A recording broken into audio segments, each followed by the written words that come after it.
نبی کریم صلی اللہ علیہ وسلم کی غلامی کا صدقہ اور حضور علیہ الصلاۃ والسلام کی جو امت ہے یہ ساری امتوں میں افضل ہے، اعلیٰ ہے، اور حشر کے دن بھی ان کا مقام سب سے اعلیٰ ہوگا۔ اور اسی بارے میں طبرانی شریف کے اندر ایک حدیث ہے کہ حضور نبی رحمت صلی اللہ علیہ وسلم نے فرمایا کہ قیامت کے روز روشن پیشانیوں اور چمکتے ہاتھ پاؤں والے لوگوں کی ایک جماعت نمودار ہوگی جو افق پر چھا جائے گی، ان کا نور سورج کی طرح ہوگا، سو ایک ندا دینے والا ندا دے گا، نبی امی، نبی امی، پس اس ندا پر ہر امی نبی متوجہ ہوگا، لیکن کہا جائے گا یہ محمد صلی اللہ علیہ وسلم اور ان کی امت ہے، سو وہ جنت میں داخل ہوں گے، ان پر کوئی حساب اور عذاب نہیں ہوگا۔ اور پھر اس طرح کی ایک اور جماعت نمودار ہوگی جن کی پیشانیاں اور ہاتھ پاؤں چمک رہے ہوں گے، ان کا نور 14ویں کے چاند کی طرح ہوگا، ان کا نور افق پہ چھا جائے گا، سو پھر ندا دینے والا ندا دے گا، نبی امی، نبی امی، ہر نبی امی متوجہ ہو جائے گا، لیکن کہا جائے گا اس ندا سے مراد حضور نبی اکرم صلی اللہ علیہ وسلم اور ان کی امت ہے، پس وہ بغیر حساب و کتاب کے، بغیر سزا و جزا کے جنت میں داخل ہو جائیں گے۔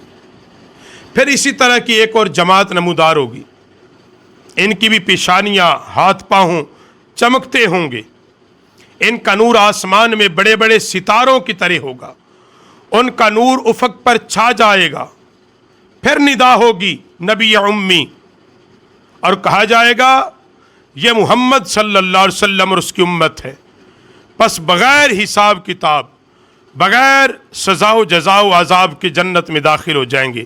پھر آپ علیہ الصلوۃ والسلام کا رب اپنی شان کے لائق تشریف لائے گا، اور پھر میزان اور حساب اور نظام عدل کو قائم کر دیا جائے گا، تو رسول اللہ کی امت کو یہ شرف قیامت کے دن اللہ عطا فرمائے گا۔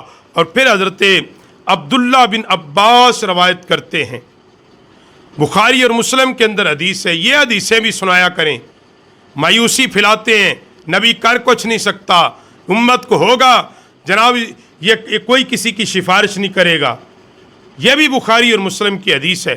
عبداللہ بن عباس روایت کرتے ہیں نبی کریم صلی اللہ علیہ وسلم نے فرمایا مجھ پر تمام امتیں پیش کی گئی، بس ایک نبی گزرنے لگا اور اس کے ساتھ اس کی امت تھی، ایک نبی ایسا بھی گزرا اس کے ساتھ چند افراد تھے، ایک نبی کے ساتھ 10 آدمی، ایک نبی کے ساتھ 5 آدمی، ایک نبی صرف تنہا۔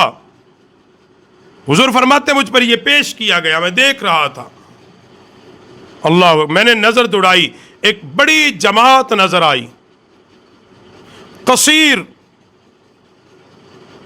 حضور علیہ الصلوۃ والسلام فرماتے ہیں کہ میں نے پوچھا ہے جبریل کیا یہ میری امت ہے؟ عرض کیا نہیں، بلکہ یا رسول اللہ صلی اللہ علیہ وسلم آپ افق کی جانب توجہ کریں، میں نے دیکھا تو بہت ہی بڑی جماعت تھی، عرض کیا یہ آپ کی امت یہ ہے، اور جو 70,000 ان کے آگے ہیں ان کے لیے نہ حساب ہے نہ عذاب ہے۔ میں نے پوچھا کس وجہ سے؟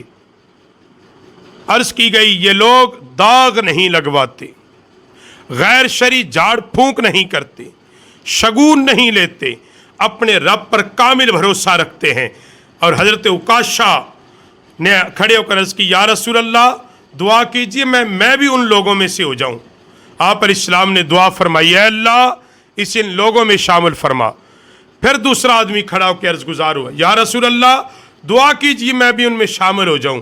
میرے نبی نے فرمایا عکاشہ تم سے سبقت لے گیا۔ تو یہ شان اور یہ عظمت اور یہ توقیر اس امت کی ہے، کس وجہ سے؟